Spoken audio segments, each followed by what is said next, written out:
Hello, you're now live. Estão dizendo aqui que eu tô live de novo. Agora não é um teste. Alô. Agora sim, a live com Aurélio Kaufmann. A gente vai falar sobre produção musical em turnês. Isso aí. É uma live dentro do programa Cultura Presente RJ. É um programa que olha pelos técnicos da cultura do Rio de Janeiro. Vou aqui até fazer meu agradecimento à Secretaria de Cultura e Economia Criativa do Rio de Janeiro por ter apoiado essa live. Enfim, o Aurélio é um grande parceiro meu. Cadê o Aurélio? Será que ele já está aqui? Deixa eu dar um oi para ele. É um grande parceiro meu, um grande técnico da cultura também. Vai dividir esse momento aqui em que a gente vai conversar sobre tudo que envolve você transportar as sonoridades e as linguagens sonoras que você trabalhou durante tanto tempo no estúdio, como é que você transporta isso para um show ao vivo, né? Que tem uma dinâmica completamente diferente. O ao vivo ele é instantâneo, acontece ali naquele momento e só acontece naquele momento e as pessoas têm sentido falta justamente do ao vivo por causa disso, né? De ter essa experiência única com o artista, né? Olhar no olho do artista, ver como é que ele está se sentindo naquela hora. Então tudo que envolve o ao vivo é muito instantâneo. E o estúdio é onde você constrói a sonoridade, constrói linguagens e muitas das vezes essas linguagens são construídas com, sei lá, 10, 12 instrumentos, mas no palco você só vai levar 3, 4 músicos. Então como é que você traduz tudo isso, né? Essa é uma das questões que me fez convidar o Aurélio para me ajudar a tentar explicar e conversar sobre esses mistérios, né? E que soluções a gente pode ter e com a nossa experiência sei lá, quase 30 anos de turnês a gente pode falar sobre isso, né? Como a gente vivenciou tanto mudanças nas estéticas e linguagens sonoras dos shows, quanto a parte tecnológica também, né? O que ela foi ajudando e se adequando às ideias dos artistas, dos DJs, dos programadores e como esse estúdio acabou indo para o palco de várias formas diferentes, a ponto de você ter hoje, né, os famosos loop artists, que são literalmente, né, os artistas de loop que trazem a experiência do estúdio para o palco, como o Younger, por exemplo, que é um artista inglês que eu gosto muito, que ele basicamente ele monta um estúdio de gravação e faz tudo ao vivo, loopando, sampleando, gravando, tocando em cima do gravado e te dá uma experiência única, como se você estivesse vendo uma produção de uma track musical ao vivo. É bem interessante. Agora, para você vir desde os anos 80, né, quando estava surgindo a tecnologia que permitia você ter bases pré-gravadas no palco, até você chegar a essa excelência técnica que a gente tem hoje, essa facilidade incrível, né? Tem um caminho muito interessante, né? E a música foi se transformando nesse tempo. E eu queria que o Aurélio me ajudasse aqui ó, nessa conversa. Cadê você, Aurélio? Acho que você tem que pedir para entrar na live, né? Aurélio? Pássaro hippie, nosso pássaro hippie. Cadê o pássaro hippie?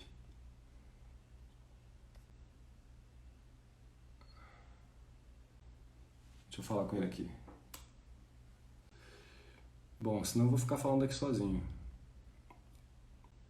Cadê você? Você tá falando que você pediu aqui para entrar na live? Deixa eu ver. Join, waived. Eu não tô vendo seu pedido não. Pede de novo aí, por favor, Aurélio. Só para você entrar logo aqui. Ah, requests. Vamos lá. Acho que agora vai, hein?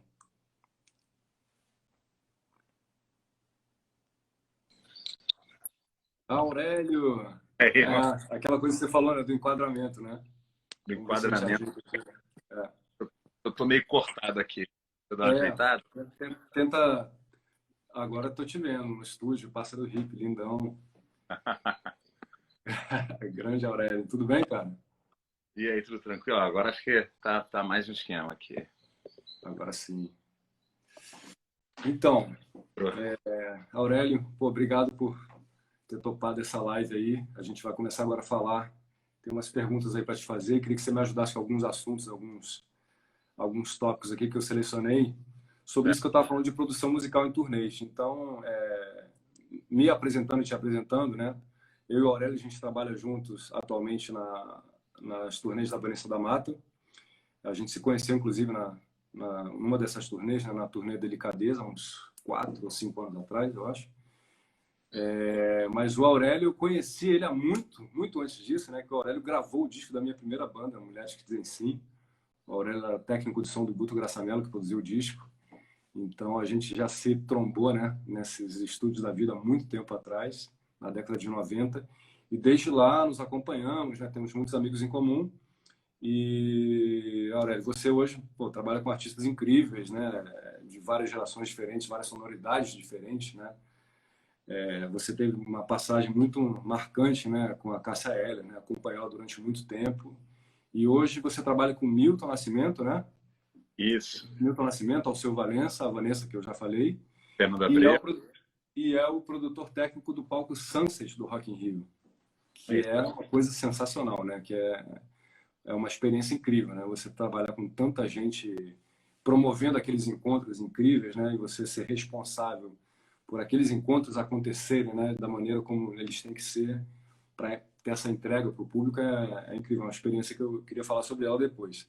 Mas É. falando sobre produção musical em turnês, eu estava começando falando sobre essas mudanças que foram acontecendo ao longo dessas décadas que a gente está trabalhando nisso. E a gente viu, né, artistas muito orgânicos, onde o show era simplesmente o que era produzido ali na hora, né? Você ensaiava o show e produzia o que era produzido na hora era o que o público recebia, né? Era o que o guitarrista estava tocando, o baixista estava tocando, o baterista. Se alguém errasse ou sublimava o erro, então voltava, pedia desculpa, vamos lá e tal. E a gente viu, a partir dos anos 90, principalmente, entrar muito forte na música pop brasileira e mundial, mas vamos falar um pouco mais de Brasil, os elementos digitais, né? Elementos eletrônicos, não necessariamente eletrônicos, né? Às vezes você pode ter um equipamento eletrônico que só vai reproduzir coisas orgânicas, né? Você pode ter só um som de cordas, que não tem nada de eletrônico, mas ele está sendo disparado por uma tecnologia que digitalizou o som, né? Então, falando desse momento em que começaram a digitalizar o som ali com os primeiros programas, Studio Vision, depois Pro Tools, início da década de 90, lá se vão 30 anos, né? Você começou a ver isso no palco, porque as pessoas queriam usar esses elementos, né? As pessoas aí tinham oportunidades de transportar o som do estúdio de uma maneira mais fiel para o palco. E isso passou a acontecer com os primeiros equipamentos que permitiam você disparar sons, né? Os samplers, né? Aquele famoso sampler da Akai, né? 3200. Me ajuda aí. Isso a gente está falando do início da década de 90, né? Eu não estou falando de artistas de música eletrônica, eu estou falando de artistas pop que começaram a introduzir a parte eletrônica nos seus shows, né? É isso mesmo. Primeiro, eu queria agradecer o convite aqui também, participar da live. Aqui, Maurício, muito obrigado. Bacana ter encontro. E, sim, a primeira experiência que eu tive foi nos anos 90, justamente com o Lu Santos, que ele disparava não só elementos eletrônicos e também elementos orgânicos pré-gravados, né? E na época era disparado através de um ADAT. E, na verdade, o ADAT é um equipamento de fita VHS, que é um equipamento digital, que usava uma fita VHS e tinha 8 canais. Então, Isso. cada vez que você precisasse de mais canais, você tinha que botar, tipo, 2, 3 ADATs, que era bem grande, era um rack de duas, eram umas, eu acho que eram 3 unidades. E aí eles sincronizavam, né? Só que é o seguinte, né? Você puxava a música, aí o primeiro encontrava o ponto, daí o segundo encontrava, o terceiro, às vezes tinha um tempinho até poder dar o play, né? Dar o start para todas elas tocarem juntas, né? Uhum. Ali você tinha um clipe que disparava junto com essas bases todas, esses elementos todos, e a banda tocava junto. Era uma outra dinâmica, né? Porque você tinha que esperar a data escravo do outro, todos se sincarem, e não era tão fácil como é hoje, que você dá um play num Ableton Live e a coisa acontece sem latência quase nenhuma, né? Você dá o play no toque da tua mão, já está tocando a música. Ainda mais Era diferente, né? Você tinha que se adaptar a esse tempo da máquina, aquela coisa que a gente estava conversando, que a ideia veio antes da tecnologia. Então, até a tecnologia se aperfeiçoar para ter o tempo da sua ideia, o tempo da sua criatividade, né? A gente está falando de dos pioneiros, né, que começaram isso, pelo menos aqui no Brasil. Você falou o Santos, tem também o Chico Neves, que é o produtor da Fernanda Abreu na época, que usava os samples da Akai.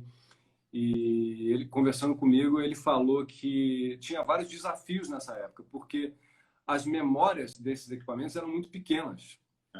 Você não usava o laptop, que tem uma memória, o laptop você põe a memória que você quiser hoje, 2 teras, sei lá, né, no teu HD, que vai armazenar seus sons. Os sons eram armazenados ou no próprio sample ou em memórias auxiliares, tipo Zip Drive, Jazz Drive, né? Ou via MIDI, ou via MIDI, mas assim, todos esses equipamentos eles tinham memórias que não suportavam tanta matéria, né, de som.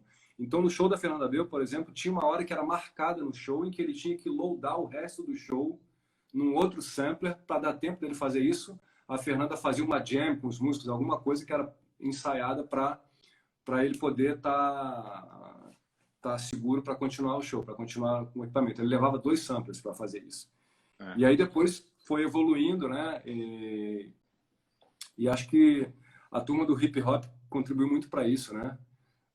Essa coisa que eu estava falando da ideia veio antes da tecnologia, a ideia também veio antes da legislação, né? Então, os samples, né? A gente está falando da Slá B-Sample da Fernanda Abreu, acho que é 1990, né? Aí depois teve o Slá B-Sample, 2 B-Sample, o Slá 2 B-Sample, 92. E nessa época estava surgindo bandas como De La Soul, que teve aquele sério quiprocó deles, né? Que eles fizeram um disco com tanto sample que a gravadora não sabia se podia lançar. Eles lançaram, depois tomaram um monte de processo, mas não tinha uma legislação ainda. Permitia ou não permitia você usar o sample, o direito autoral, né? Daquele trechinho da música, como é que você quantificava aquilo, né? Então a gente está falando de uma época em que estava surgindo muita coisa, muitas tecnologias e muitos elementos novos, muitas possibilidades novas. Você podia ter um som com um quarteto de cordas sem precisar ter um quarteto de cordas no palco, né? Por exemplo. Quando eu comecei a trabalhar com a Fernanda Abreu, nos anos 2000. Então já tinha computador. Eu não peguei essa fase já. Mas eu me lembro quando eu trabalhava no Mega, e o Márcio Miranda, ele trabalhava com a Marina na época, e ele viajava com um computador, um Apple, eu não sei qual era, esse começo dos primeiros Apple One, Mac, não sei qual era o modelo, mas ele não tinha nem HD.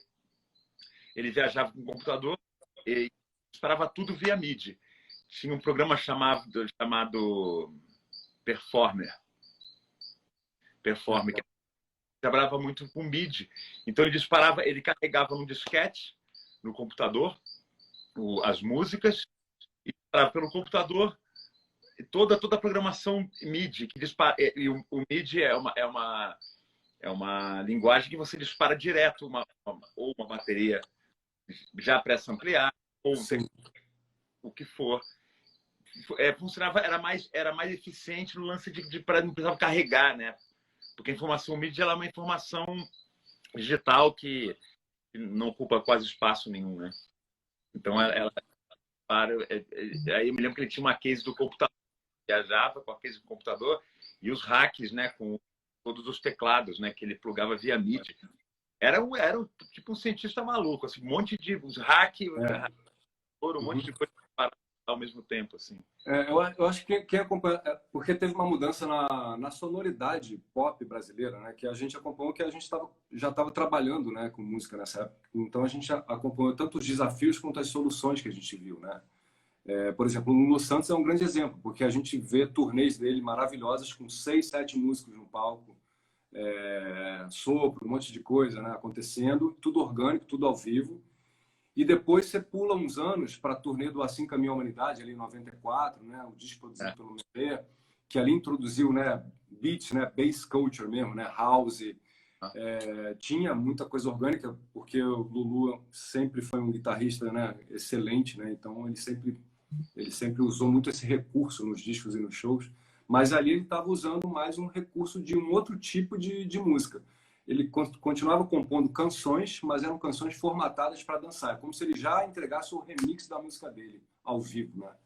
Então, para ele entregar isso, ele teve que fazer uso dessa tecnologia. Ele já não ia ter aquele punch só um baterista. Tinha que ter o beat junto, né? Aquelas frequências, né, processadas que você não consegue extrair com uma bateria acústica, né? E eu queria te perguntar uma coisa em relação a isso. Como é que você trabalha com esse blend? Porque o veneno e o soro, né, são a mesma coisa, só varia a quantidade, né? É muito Então, como é que você faz esse blend para você não perder o punch do baterista, que é fundamental para o show, né? Que tem um elemento visual, a bateria é super visual, né? Mas, assim, ao mesmo tempo, como é que você mantém essa pegada eletrônica e mantém o punch do baterista? Tem algumas coisas que foram acontecendo, corte de frequência, dinâmica ao vivo mesmo, eu que acho que vocês foram fazendo?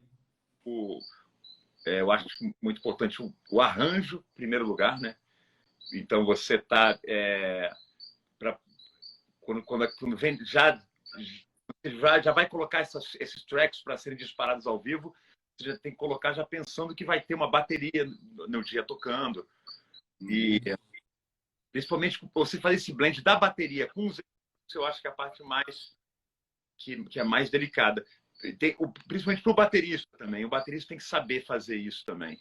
Ele tem que estar acostumado a tocar, porque é importante ele dar o elemento orgânico. Sem Uhum. também ele fica amarrado a um clique, mas ele saber às vezes flutuar em cima desse grid, desse clique, Uhum. o elemento orgânico, mas também sem sair do tempo, sem também criar flans, essas coisas, né? É, é. Na parte técnica, são os planos. São os São os planos. planos, né? Eu fiz algumas turnês com o Gabriel, né? Fiz a direção musical de uma turnê dele e a gente trabalhava com os samples do Memé, que produziu, né, o Quebra-Cabeça, que é o disco onde tem a maioria dos grandes sucessos dele, né?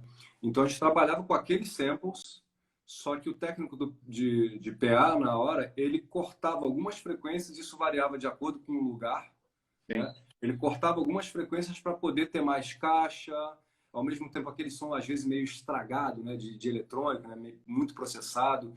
Ele tinha que entrar, então o batera também, que era o Kinder, né, na época, ele tinha que tocar às vezes numa dinâmica muito assim in the pockets, né, É. para deixar acontecer aqueles entretempos, né? Se ele Uhum. começava a soltar o hi-hat, ele comia o eletrônico e aí não casava, um atrapalhava o outro.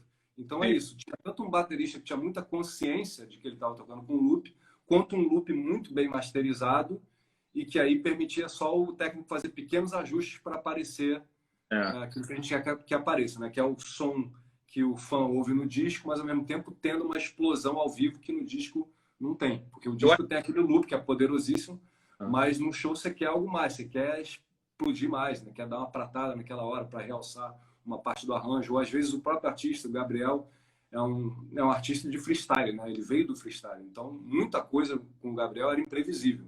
Ele às vezes queria botar um raga no meio da música, aí a gente abaixava o loop, entrava no raga, mas mantinha o clique, aí daqui a pouco voltava com o loop, entendeu?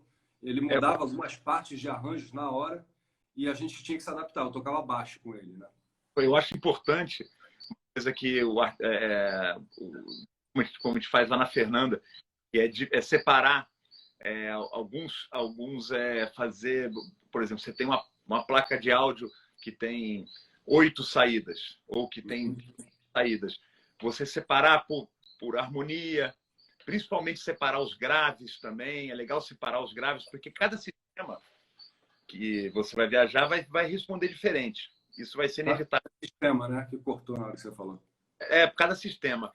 Por mais que o Uhum. sistema esteja alinhado, um PA, numa casa de show esteja alinhado, você tem acústica da casa, você tem um sistema diferente, caixas diferentes, vai ser um pouco diferente sempre. Então, se você tiver separado graves, harmonia, vozes, efeitos mais É. agudos, você consegue trabalhar melhor isso e fazer Uhum. tá falando e ele ficar mais certinho, né, para ficar mais no lugar, porque Interessante. Interessante. porque se você manda um LR, você já Uhum. tem tudo isso, né? E fica mais complicado separar esses elementos. Lá na Vanessa mesmo, a gente faz com o baixo separado. por o exemplo. baixo separado. E na Vanessa a gente tem um outro adicional que já é uma outra tecnologia que surgiu há pouco tempo, né? Que são os controladores. Então, eu utilizo um controlador no palco e fico na escuta com o Deco que faz o PA.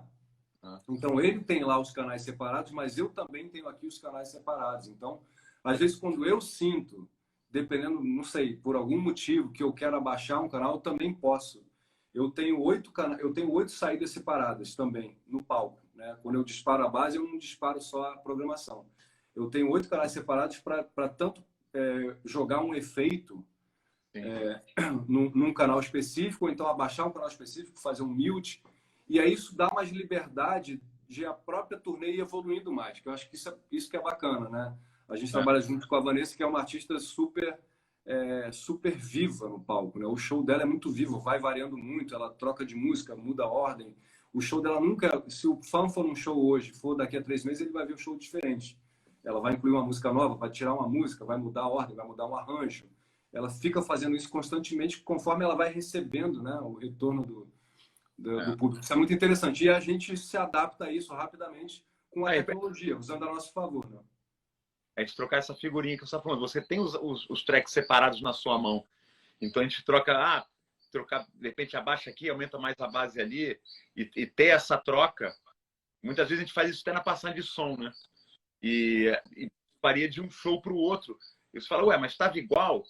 Tá igual o volume do show passado, mas não necessariamente vai ter a mesma resposta no mesmo sistema. Não só como acústica, também como sistema de monitoração também. E mesa de som. Isso influencia no resultado, né? E a gente, Eu, você ter isso na mão é muito importante, como você tem. Você ter a controladora para poder trabalhar em cima disso, né? eu Esse, acho que isso faz parte de uma evolução, até para a galera que tá assistindo ou vai assistir futuramente entender. A gente está falando da parte tecnológica a serviço de um show. Né? é, Porque o que você quer? Você quer entregar um show que a pessoa saia de lá feliz e se emocione, como é para ser. É um show que a pessoa vai lá para ver o artista, para ver aquela banda, ver os músicos. Então, ela vai absorver um monte de energia ao mesmo tempo. Então, a tecnologia não pode travar a nossa energia. A tecnologia tem que ser a serviço de causar mais impacto ainda e não de tirar esse impacto. Por isso que a gente tem esses elementos para a gente poder, inclusive, tirar a programação no meio de uma música, como muitas vezes eu faço. Às vezes, é. a programação ela é como se fosse uma partitura digital, né? Ela é uma partitura digital, você sabe o que vai acontecer, está programado ali, e aquilo tem uns sons, alguns efeitos que estão ajudando a sua banda a performar aquela música. Mas, às vezes, o artista quer continuar uma música. Ele quer continuar mais tempo e aquele tempo não está programado. Então, ou você lupeia aquilo para ficar até o final, ou então você tira a programação e vira um outro momento da música, sem programação. A música que já teve programação, você passa a dar uma outra energia para ela. Isso é interessantíssimo. Isso acontece muito no show da Vanessa, principalmente no final do show. As duas músicas finais, Baú e Beijos, são músicas que têm programação, mas que várias vezes a gente estende a música, porque a Vanessa quer que o público entre naquele transe mais, e aí a banda aumenta a dinâmica quando ela sente. Eu vou abaixando na hora a programação. E outra coisa técnica, eu uso o foot switch também por causa disso, porque como eu estou tocando guitarra e fazendo a direção musical, eu preciso estar com as mãos, né, ocupadas e ao mesmo tempo poder no pé parar uma programação ou parar um canal. Então esse é Mas, um outro elemento que funciona também. mas assim, te Você tem um foot perguntando, switch. porque você usa o Ableton Live, que é um programa muito específico, está até no nome dele, né? Para trabalhar para trabalhar ao vivo, né? Uhum. Você não teria esse recurso se fosse talvez um Pro Tools ou um Logic? É, eu acho que cada programa tem sua característica. Eu não trabalho com Logic, eu trabalho com Pro Tools desde o início, é o programa que eu mais gosto, mas é um editor de som, né? Então é um programa que ele é muito bom para editar, mas ele não é bom para ao vivo. E o Ableton eu acho o contrário, ele é feito para ao vivo e por isso não é um grande editor de som. Tem várias nuancezinhas que o Pro Tools tem que o Live não tem para quando você vai produzir ou editar. Por outro lado, o Live ele te permite por exemplo, você mudar de andamento assim. É, Então, na passagem de som, o artista falou: essa música tá lenta, eu quero tocar ela mais rápida hoje. Tudo bem. Aí Você muda o andamento ali na hora, no Ableton Live, e a música já está pronta, convertida digitalmente para aquele andamento que você testou e você aprovou ali na hora, né? Ele é mais prático desse tipo de... E para você também voltar para a cabeça do A, do B, de operação, o live... Tá cortando um pouquinho o seu áudio quando você fala. Fala um oi para mim. Chegar mais perto um pouco. De repente. Aí estou falando da praticidade do Logic, que melhorou agora. Do live, né? A praticidade do live para fazer esse tipo de operação. Ah, eu quero voltar para o A, eu quero fazer o B 2 vezes. Né? Segura no refrão, volta de novo no A. Sim. A música está um pouco lenta, coloca ela mais rápida. Acho que ele facilita bastante essa operação. Facilita bastante. Mas só para dar um toque no seu áudio, ele está cortando, não é por causa da distância sua para o microfone. Ele está cortando porque está, tipo, falhando mesmo. Um pouco. Continua falhando? Falhou agora. Falha uma palavra e volta, assim. Mas não sei. A minha conexão tá boa aqui. A minha aparentemente também. Mas assim, vamos continuar aqui, tá bom o papo. Tá. Eu selecionei aqui alguns exemplos de bandas que fizeram essa transição e mantiveram a organicidade dentro de um panorama de sonoridade eletrônica. Que eu acho que isso é um outro tópico interessante, né? Da produção musical, quando você vai para a turnê, muitas bandas que têm um som orgânico, elas querem elementos de efeito, não necessariamente um loop. Quando a gente fala de programação, pode ser um efeito, né? Por exemplo, a música nova que a gente lançou há pouco tempo da Vanessa com o Marcelo Falcão, Nação de Passarinhos, ela começa com um sample de caboclinho, que é uma coisa bem específica que não dava para fazer ao vivo, é aquele sample. Mas depois ela não tem tanta programação assim, não tem bateria na programação, então ela não tem loop, mas ao mesmo tempo ela tem um monte de efeitos que a gente ensaiou ela para o baterista, já sabendo que vai ter aquele efeito, ele já constrói a levada dele na música para fazer o blend com o que vai rolar. Então ele sabe que vai acontecer um efeito ali naquela hora. Ele dá uma pratada junto, um pouco depois, para os dois aparecerem.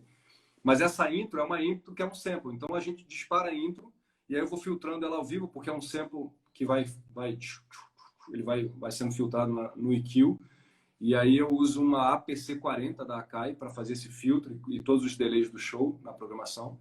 E aí entra a música. Quando entra a música, praticamente fica a banda e tem alguns elementos, alguns overdubs assim que ajudam, mas que não tem uma coisa muito eletrônica na cara. Isso é só um exemplo. Agora, essa questão do orgânico com o sintético, né, com o sintetizado, com eletrônica, é muito interessante porque a gente viu muito essa passagem, né, Aurélio? Eu vou dar aqui o exemplo de duas bandas que você deve curtir, que é a Big Audio Dynamite e o Peel, que foram duas bandas, né, que vieram de artistas punk, né? O Big Audio Dynamite do Mick Jones, do The Clash, e o Peel do Johnny Rotten, do Sex Pistols. Eu assisti no Teatro João Caetano, o Big Audio Dynamite. Big Audio Dynamite, é clássico, né? E é incrível como eles fizeram essa passagem, né? De uma coisa completamente crua, né? Bem punk rock, né? Não tem nem o que falar, né? Como eles saíram do punk rock, né? O The Clash, ele tem uma trajetória que foi pro dub, mas assim, o Big Audio Dynamite era eletrônico mesmo, era loop, era sample direto, né? E ao mesmo tempo com aquela guitarra do Mick Jones.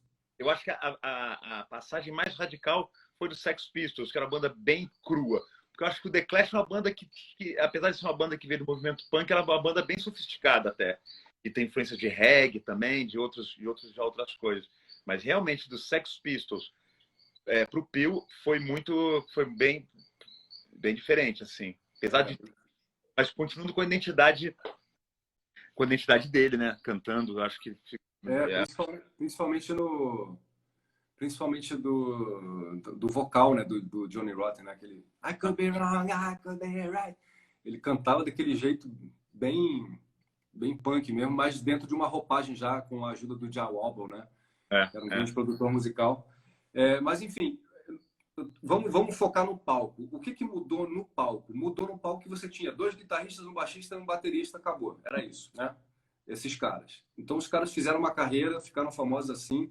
Daqui a pouco eles aparecem com o Peel, tinha um VJ, um DJ, né, um tecladista, então era completamente diferente, né, de uma banda punk. E o Peel também era completamente eletronificado, era loop direto, né? Aí, nos anos 90, isso ramificou. Quando a tecnologia passou a ajudar, quando veio o drum and bass, o trip hop, o acid jazz, é tudo já nessa mistura, né, de música que vinha de uma esteira de música orgânica muito forte, né, bons músicos, né, músicos excelentes, com produtores que estavam se juntando com esses músicos, né?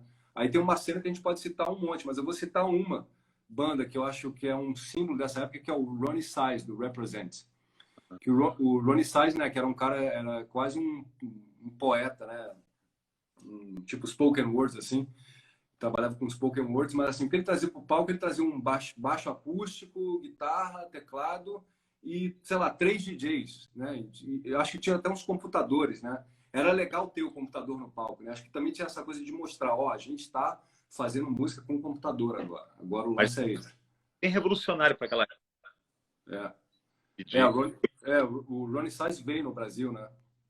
Eu vi Uhum. o show deles, assim, era bem impressionante como eles faziam essa mistura numa época em que era uma surpresa, né? A gente ter essa bomba sonora que era um loop, né? Era muito poderoso, era muito diferente, né? Por mais que você tenha excelentes bateristas, é um tipo de som que você não consegue reproduzir acusticamente, né? Quando você dispara aquilo, e aí você junta aquilo com baixo acústico, com elementos, né, muito orgânicos que vêm de outras praias, né? Vem de levadas de jazz, sei lá, dá uma liga forte, né? Deu uma liga forte, né? Sim, sim, Música pop. esse lance de você você tem essa ideia de levar para o palco também a programação para somar com o orgânico. E tem também muitos artistas hoje também que, como a gente já tem um recurso de ter muitos canais e ter uma eficiência muito grande do sistema funcionando no palco junto com a banda, tem artistas que têm todos os tracks separados, inclusive bateria, guitarra, baixo, e levam isso tudo para o palco também. Uhum. E caso a guitarra deu um problema, a guitarra parou, ele vai, abre o canal da guitarra. Quer dizer, isso já é uma forma de usar esse recurso. Usar a tecnologia para você garantir o show independente de um defeito tecnológico. Mas aí também tem o outro lado da moeda, né? Que é quando dá problema no computador. Tem um backup, um produto backup. Tem um computador backup, é isso. Aí se der Mas você pode. Tem gente que roda 2 computadores ao mesmo tempo, né? sim, Dá um sim. play, tem um que é escravo do outro, né? Isso, aí você sincroniza um com o outro, né? Aí a Jet J tinha 2 computadores no palco no Sunset. Uhum. Um sistema, ficou só um. Pifou um sistema durante o show? Não, antes da passagem de som, pifou um sistema. Ah, O computador parou de funcionar. Só ficou funcionando a passagem de som. E aí rolou uma certa tensão no uhum. show. E aí quando eles começaram a passar, a banda dela era tão boa, ela canta tão bem, os músicos são tão bons, que eu até questionei o cara do computador, né, que disparava. Né? Eu falei, será que precisa de 2? Porque os caras, a banda era tão legal, tão boa a banda. E é uma banda bem orgânica, sabe? Pelo que eu consegui entender, não tinha muitas programações. Era mais para garantir que o show não ia dar errado de forma alguma, sabe? Interessante isso. Que é um enfoque um pouco diferente, né? É O que a diferente. gente faz na Vanessa também, nem sempre, isso que eu estou falando, batendo nessa tecla mais uma vez, nem sempre o programado vai ser a música. Às vezes vai ser só um grito, mas ele tem que estar ali por algum motivo, porque tem um sabor que a artista quer que tenha, como o início do show da Vanessa que a gente está fazendo agora, para quem ainda não viu o show que está vendo aí, é o início que basicamente é um solo de luz, aquele início do show, né? É um solo de luz do Júlio, que ele fica disparando umas luzes e eu fiz uma programação com alguns sons para sincar com o que ele está fazendo. Então fica... Tem uns espasmos de luz, né? Uns raios assim, e eu fiz um som para contribuir com isso. Então não é nem uma coisa musical, uma coisa cênica. Né? Você está usando ali a tecnologia para uma coisa puramente cênica. Aí quando começa o show, sim, começa com uma programação, com um beat, mas antes disso tem uma coisa puramente cênica, é para dar uma liga com o que está acontecendo em termos de luz, né? E cenário no início do show. Então serve para tudo isso, né? É uma tecnologia que você pode usar de tantas formas, né? Hoje em dia é muito fácil, né? Você pode sincar tudo, vídeo com áudio. Teve uma situação muito legal que eu fiz também, assim, foi no Rio to See, que o Heitor TP, ele foi apresentar justamente com o Heitor TP, que é o guitarrista lá de Niterói, né? Puta música que Tocou com Simply Red, né? tocou no Simply Red e tá fazendo trilha sonora de vários filmes de Hollywood, né? E muitos desenhos, né? Que ele faz, aquele meu malvado favorito, e outros, né? E aí a gente fez o seguinte, passou o desenho com a trilha sonora tocando com a orquestra na hora, sincronizado. Quer dizer, era passar o desenho no LED e a orquestra tocava junto. Toda a orquestra com fone, com clique. Um clique. E com mudança de andamento, e tem mudanças. Passa de 3x4 para 4x4, daí de BPM muda, e essas mudanças todas tinham um aviso um pouquinho antes de acontecer. E nem você faz nas suas programações também, né? Agora vai, atenção, começo do show, né? Bateria, tá? E aí ia soltando e bem emocionante, assim, orquestra sincronizada com vídeo, você assistiu o desenho com a trilha original tocando para uma orquestra ao vivo, né? Então você junta um som super orgânico, né? Que de uma orquestra. É incrível. E sincado com vídeo, que é impressionante também. O que você está falando do aviso é bem legal. Para quem não sabe, o que a gente chama de aviso é quando você bota um som, ou pode ser um aviso sonoro, um clique específico, ou então uma voz humana dizendo: e aí, batera, chegou a tua hora, agora é a hora da virada. Alguns avisos específicos em momentos em que você sabe que são momentos mais difíceis, né? Que está acontecendo um monte de coisa e as pessoas precisam estar muito concentradas naquele momento. E aí você usa esse recurso também, que o público obviamente não ouve, só quem ouve são os músicos, né? No caso, na Vanessa da Mata é o Ruvício, que é o batera, super batera. Toca muito bem com clique, toca impressionantemente como ele é um relógio com clique, parece que ele não está ouvindo nada. Porque tem baterista que se irrita com clique, né? Que vai te amarrando, né? Ele consegue ter muita fluência com clique. Sim. E às vezes ele me pede, cara, me dá um aviso que essa hora é uma hora complicada, que está tendo alguma coisa na programação que pode confundir ele. Aí eu vou com a voz e digo: é agora, virada tal. Aí ele vai e segue e faz a marcação. Ele tem que saber tocar com clique, sem ficar também, porque isso aí foi até uma dica do Cássio Cunha, né, baterista do Alceu Valença, grande baterista também. Ele falava para mim: o clique tem que ser com mais um instrumento. Não tem que ser aquele clique mais alto que tudo explodindo na sua cabeça para você tocar com a banda. Você tem que estar mais um instrumento para você justamente continuar. Eu vou continuar tendo a dinâmica certa na banda e você poder respirar junto com a música. Senão você fica tão amarrado naquele clique, então vira um robô. Por isso que eu acho que é importante isso, o cara saber trabalhar com clique num volume não tão alto para ele conseguir entender tudo que está acontecendo fora o clique na música, né? E não simplesmente decorar o que está aí tocando. É isso. O Ruvi, que eu falo, o apelido dele, o Ruvício, ele é um grande exemplo disso, né? Tanto é que eu indiquei ele para o Gabriel, antes dele tocar com a gente nas turnês da Vanessa, eu indiquei ele para o Gabriel, que estava fazendo uma troca de banda e precisava de um baterista, porque eu já conhecia ele de antes e sabia que ele tinha essa capacidade de dar isso que o Gabriel queria, um batera que toque no loop, mas que se ele falar assim, solo, no meio da música, um clique, o cara vai lá e desempenha e faz aquela performance, porque a bateria eu acho que é um instrumento de performance, né? Um instrumento muito performático. Não é à toa que muitos artistas pop, você vai, por exemplo, ouvir um disco da Rihanna, não tem bateria no disco, não tem um baterista no disco. É tudo programação, produtor, loop e tal, mas ela não vai abrir mão de ter um baterista no show. Sim. Porque ela precisa daquilo também, né? Às vezes ela vai dar aquela nota final que ela precisa de ter alguém empurrando, e a programação não vai dar aquilo para ela, porque, né, mesmo que você produza ali, tem um elemento orgânico, humano, que é muito importante, e as pessoas também são impactadas por isso, né? Visual também, naquela pratada e tudo. Com certeza. O Ruvício também tocou aqui no disco da Amanda Mitz, que a gente gravou aqui, tem muito eletrônico em cima também. E ele executou pô, de forma exemplar, assim, muito Foi um projeto audiovisual, né? A Amanda fez uma série de lives, né? É o lançamento do disco dela pela Natura Musical. Ah, ótimo, ótimo. Pô, um É. beijo para Amanda aí. Muito bom trabalho. Vamos continuar com os nossos tópicos aqui. Vou te provocar um pouco, Aurélio, rapidinho. A gente estava falando de bandas e artistas que fizeram esse blend, né, muito bem, né?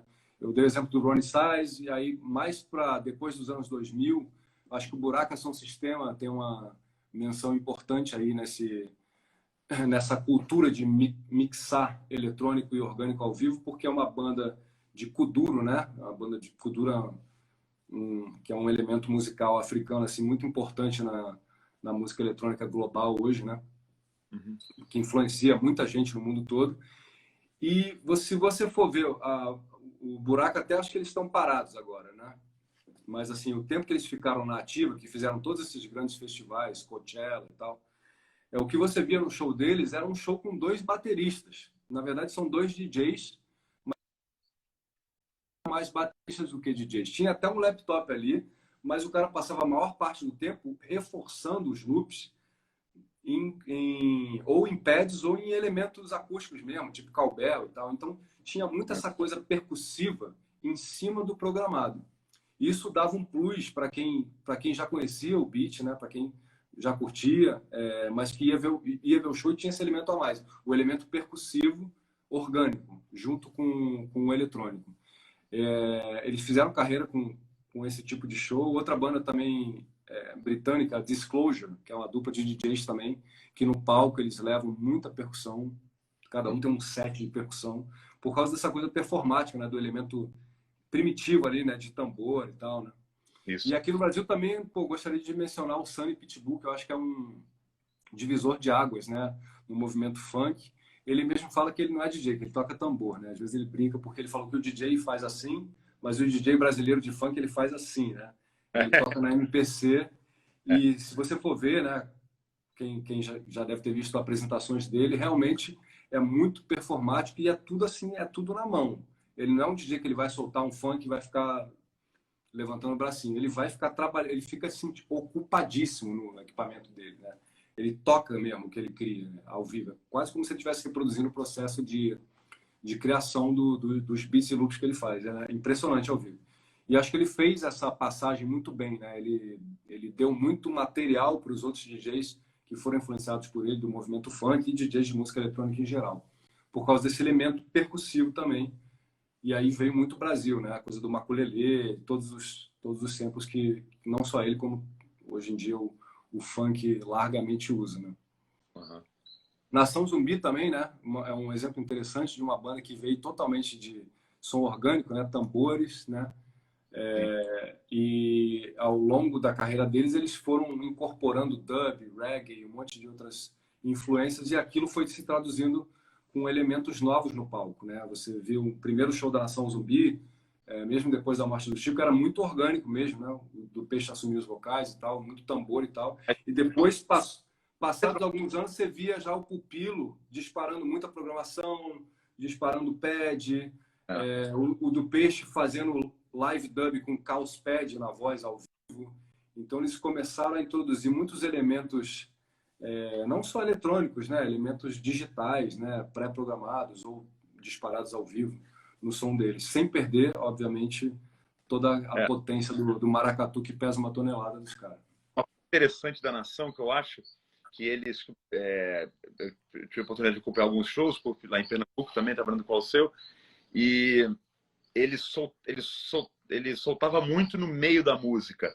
Ele soltava os samples no meio da música e definia o clique hora e disparava. Tipo, só no refrão tinha sei lá, um naipe de metais. Então, o BPM, na hora que estava rolando o live mesmo, ele jogava o BPM e disparava. Isso é muito legal. Eu acho que você consegue ter essa flexibilidade, porque às vezes no show a música puxa mais, você quer puxar um pouco. Como acontece na Vanessa também, né? Puxa mais um pouco, você vai na hora e vai e puxa na. Eu nunca fiz isso no show da Vanessa, mas no live você consegue mudar o andamento no meio da música. Não, mas não, no meio você não fez, você já fez em várias passagens de som. É, é, Ficar é. na hora. Hoje não vai ser esse BPM, vamos botar 2 pontinhos a mais, 2 pontinhos a menos, né? É, Isso, é. né? Isso rola direto. Porque eu acho que é isso. Eu acho que o show é uma experiência ao vivo. E é isso que eu gosto do show. Acho que isso que você também gosta, dessa adrenalina. Porque o show, quando você entra para tocar, é um trem. Quando o trem sai da estação, ele não para mais, bicho. Ele É. não para. A não ser que tenha uma coisa assim. Eu vi a Vanessa parar show quando estava tendo uma briga com perigo, assim. Aí para tudo, aí bota a luz ali, né? É muito legal É do show. realmente uma situação que tem um perigo, mas assim, o trem, quando ele sai da estação, ele não para. Então, é todo mundo com uma concentração total, um foco total, adrenalina a mil, e você tem que resolver tudo na hora. E cria-se um entrosamento entre os músicos, isso é muito legal, né? A gente está falando agora um pouco mais, talvez, de direção musical, não tanto de produção, mas você dirigir a banda durante o show, em contato com o artista, fazer essa intermediação entre o que a artista está recebendo do público e que faz ela tomar alguma decisão e você transferir aquilo imediatamente para os outros músicos que estão com você e às vezes alterar até a programação ou algum elemento, né? Ou alguma ordem, né? Que você tem que estar tudo à mão. Ah, agora a gente vai trocar de ordem. Você tem que estar preparado para disparar aquela música e não a que estava no setlist, por exemplo. Isso é uma das coisas que podem acontecer. E outra coisa também é a artista sentir que uma música tem que durar mais.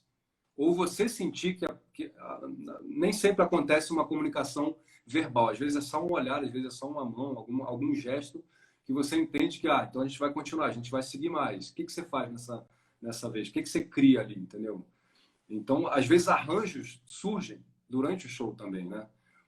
Tudo em nome dessa coisa de não parar. Eu acho isso muito legal.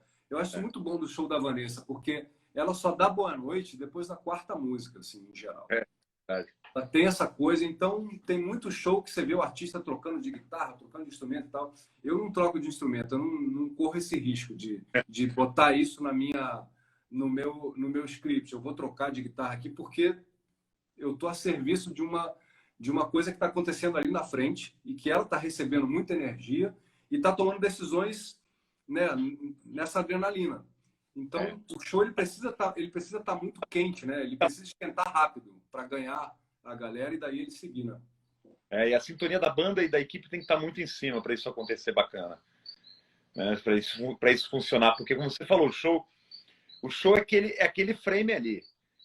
Não é que nem um estúdio que você tem um dia, outro dia, tem a mixagem, tem refazer, tem o overdub, tem a masterização, são várias etapas, você tem que voltar algumas etapas para seguir de novo, refazer. No ao vivo não, você tem o show, começa às 8, acaba às 9h30 e pronto. É. Mostrar o recado naquela janela. E o que você acha assim? Eu estava pensando nisso. O que você acha que as pessoas esperam do show hoje? Elas, da mesma maneira que nós técnicos que ficamos muito tempo sem poder exercer nossa profissão, né, sem poder ir para o palco, o público também ficou muito tempo sem poder ir para um lugar ver um show ao vivo, né? Que falta que você acha que isso fez para o público e o que o público espera hoje? O que tem de tão especial assim para a gente estar voltando? O público sente falta dessa emoção, né? Que a arte te proporciona, né? Que esse tipo de expressão artística te proporciona, que é a experiência de ver os músicos, ver o artista que você gosta cantando, uma música que te emociona, você se emocionar no ao vivo, você está presente, porque nada se compara a você estar no local do show, assistindo o show presente, sabe? Essa emoção não adianta, você não tem como substituí-la, né? Eu acho que eu eles acho são que carentes disso. eu acho que é isso. Eu acho que é um momento único e eu acho que os artistas que a gente trabalha são artistas muito especiais em fazer esse momento único acontecer, né? De formas a gente está falando da Vanessa, né? Que ela no palco ela é muito sensível ao público, e muito enérgica, né? Nas ações dela. Então, quando ela chega, ela não sossega até tá todo mundo em sintonia com ela, assim, tipo, ela vai entrando naquele um furacão que vai acontecendo ali com a energia que ela vai recebendo, vai dando de volta para a galera. Quando você vê, tá todo mundo contaminado por aquilo, com aquela energia enorme. E queria falar agora de outro artista que você trabalhou durante muito tempo. A gente está falando de organicidade no show, né? Uhum. Você trabalhou muito tempo com a Cássia Eller.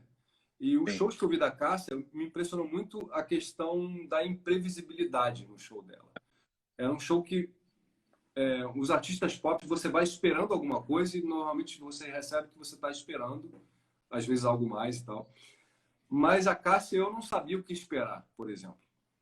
Eu, como público, assim, eu sabia que ia acontecer um show do caralho, mas eu não sabia para que lado iria, porque eu acho que ela estava muito conectada com o momento presente. O momento presente ele tem muitas variáveis, né?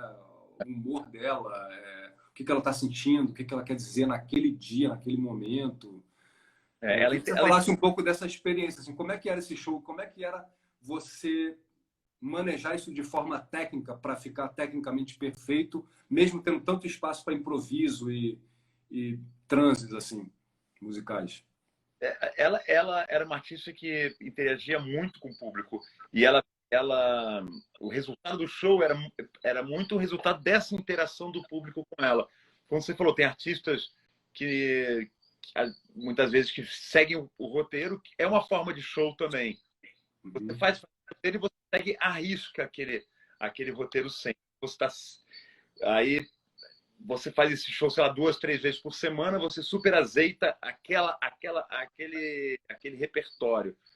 Ela já não, ela já sentia uma coisa que também eu vejo ao seu Valença assim também. Sente o público e em cima dessa troca, você troca até o repertório. Você muda a ordem das músicas, você cancela uma música, outra. A Vanessa faz isso às vezes também. Sim, sim. Troca por outra música, desce para o público, sabe? Ou então bota a galera para cantar.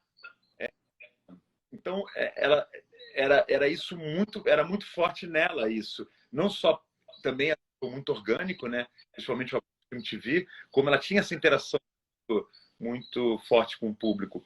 E era engraçado, se não tivesse, se a galera não tivesse muito animada, tivesse mais devagar,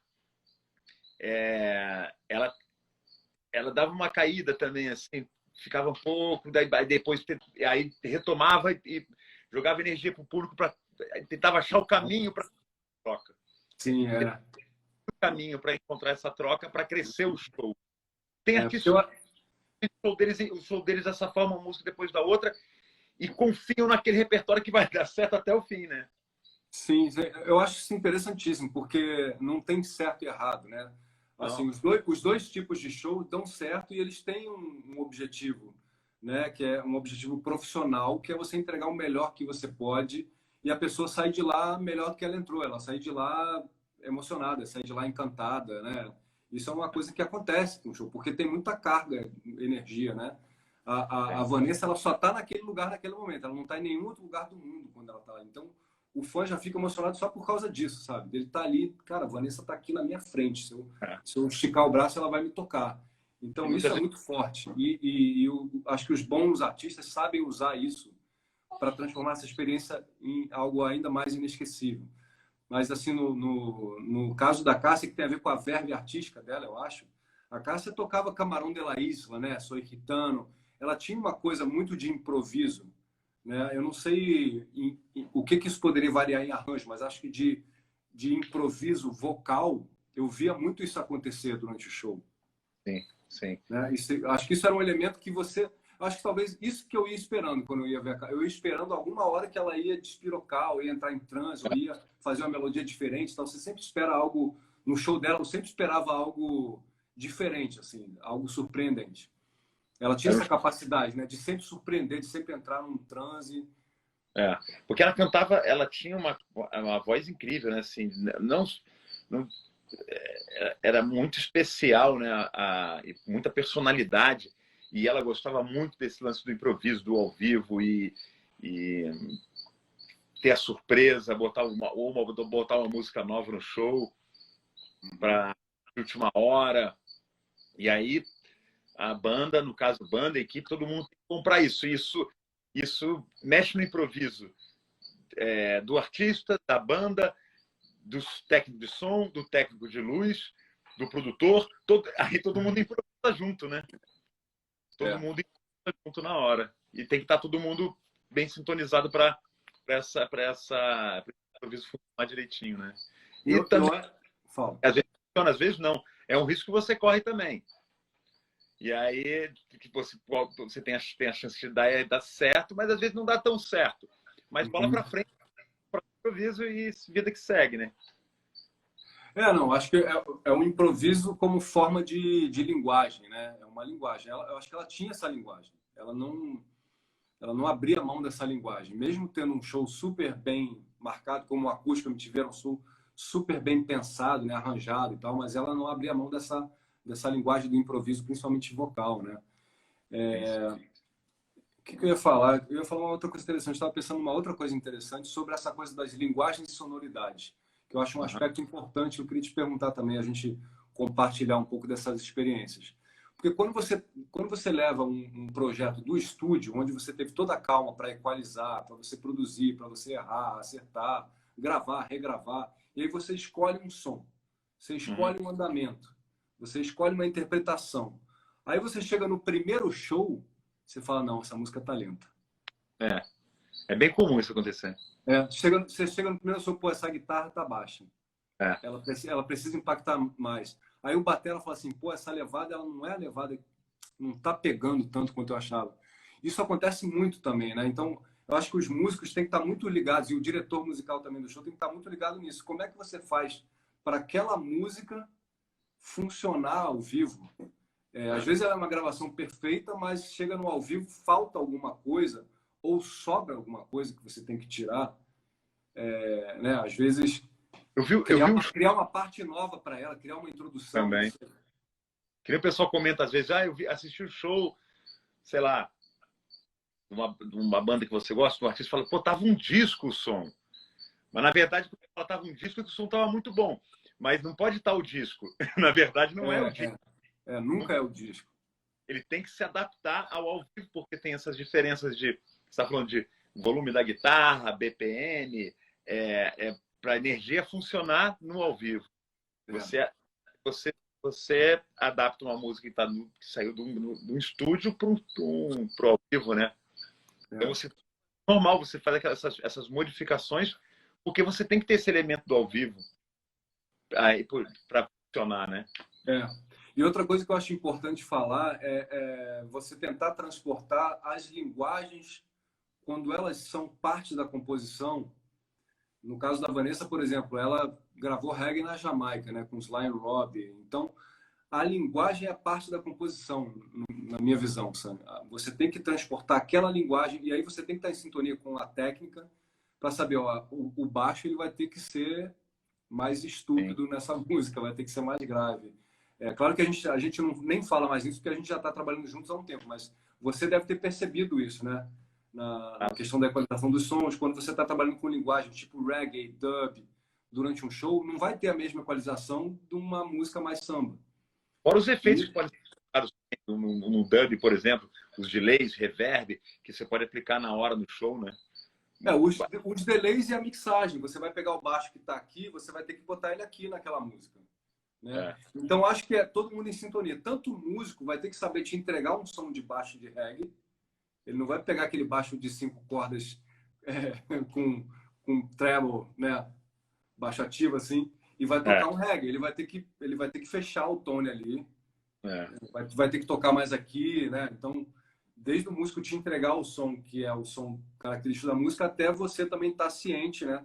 Ter um mapinha do show, dos momentos em que você tem que levantar, dar luz, né?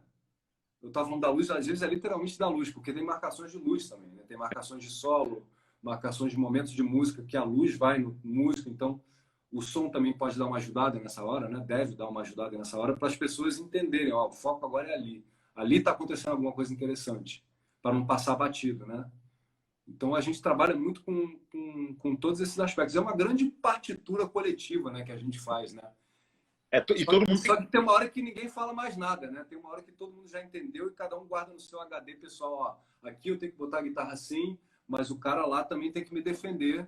Eu vou fazer o vocal assim, mas ele tem que botar o delay. Não sou eu que boto o delay da Bam Bam, por exemplo, que é um dub que a gente toca no show da Vanessa. Quem bota o delay é o Deco. Então ele tem que estar ligado qual tipo de delay que ele vai fazer para soar do jeito que a gente quer que soe, né? Sim, sim, com certeza. Tem que ter, e tem que estar essa sintonia rolando para entender, se você falou, a linguagem da música. No momento do show, a linguagem varia dentro do show também, né? Tem uma música que vai ter uma linguagem mais dub, reggae, jamaica, a outra vai ser mais batidão, a outra vai ser mais rock, e aí todo mundo está entendendo essa linguagem para imprimir tanto luz, som, banda, todo mundo. Exatamente.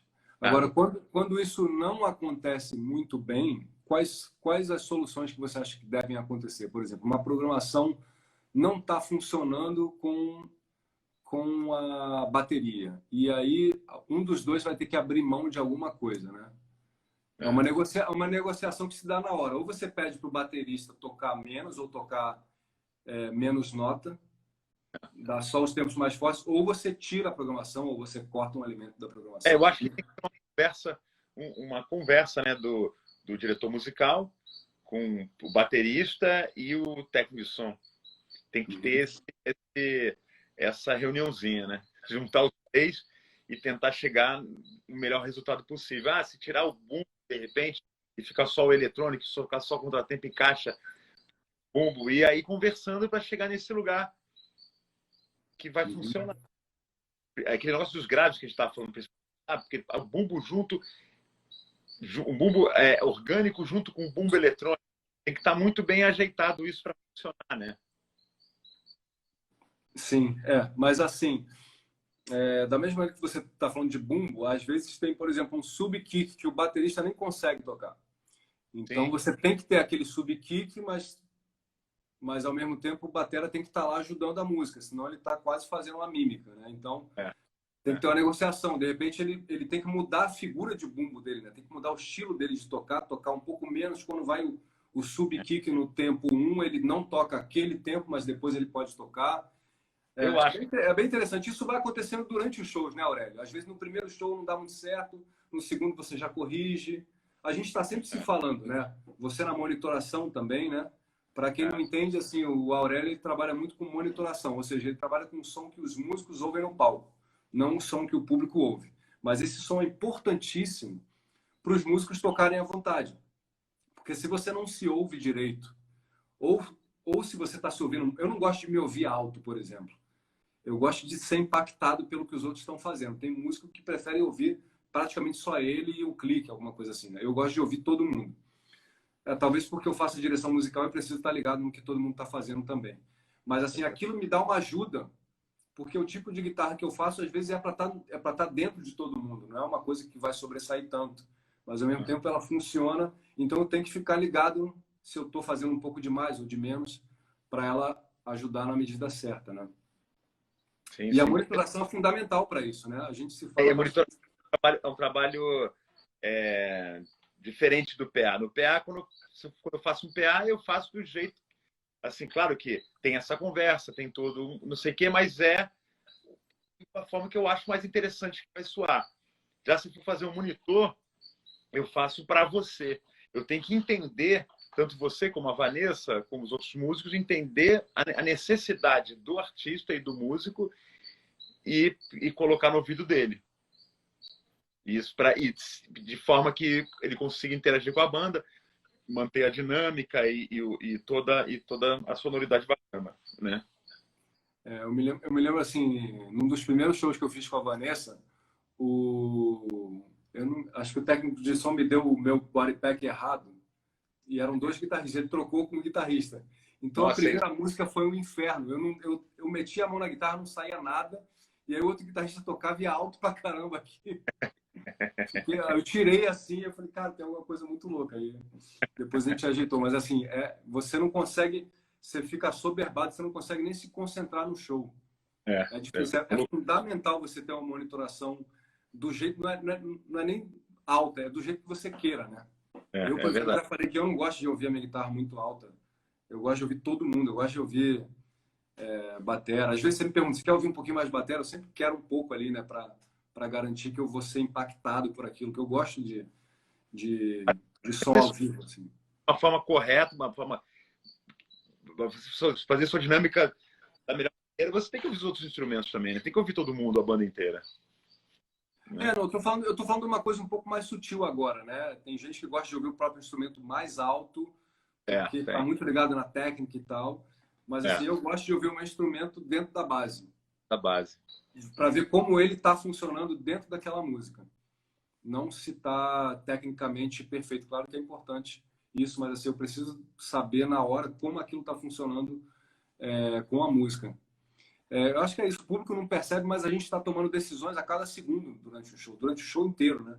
Por isso que às vezes você tá ao mesmo tempo extasiado e cansado no final do show, porque você precisou tomar tantas decisões de improviso, né?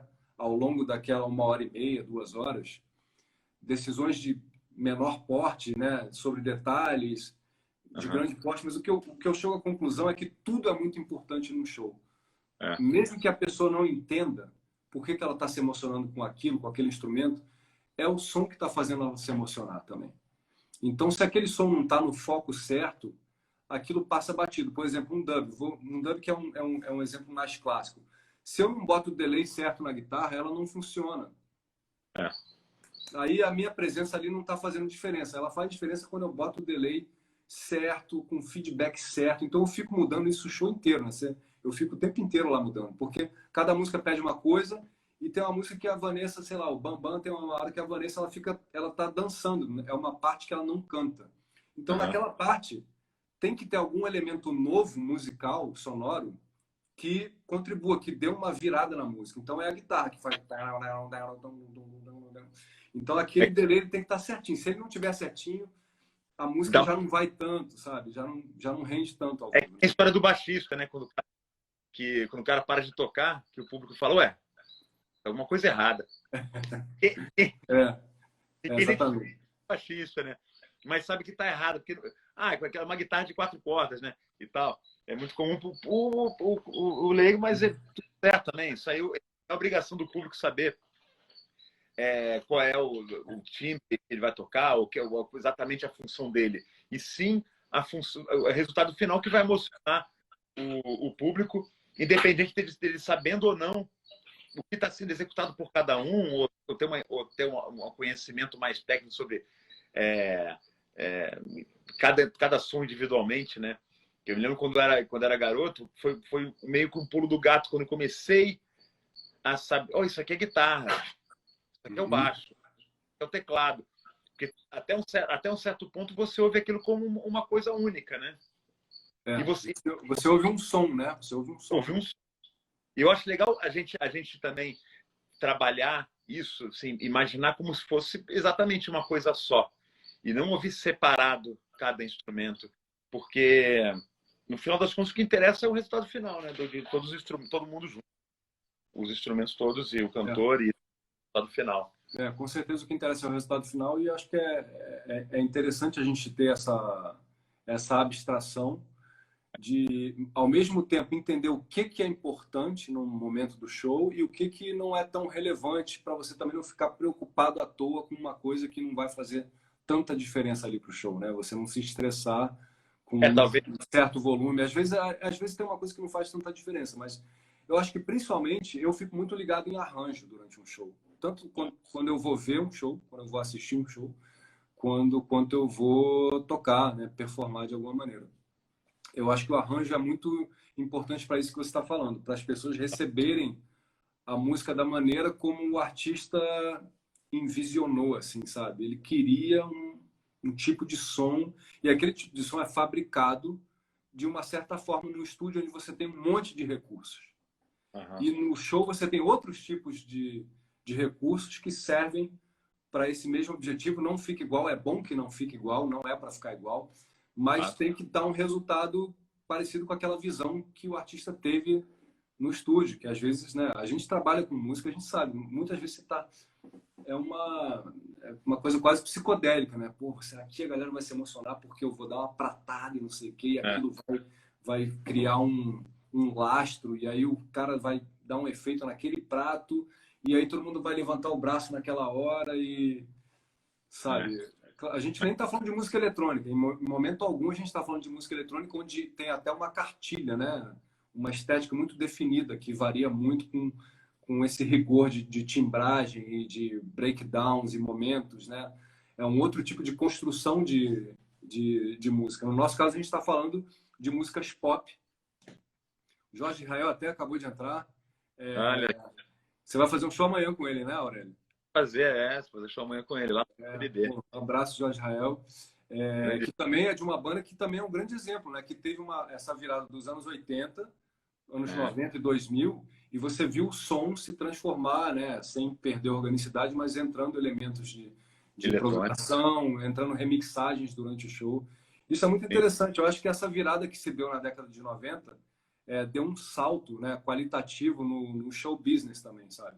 Você passou a ter shows com outros tipos de sonoridades que não são fabricadas por instrumentos, né? Às vezes você conseguia ter sons que você só conseguiria ter ouvindo o disco, ou então trabalhando em um estúdio, né? Vivenciando essa questão do estúdio. No caso do Lulu, por exemplo, você tinha isso, né?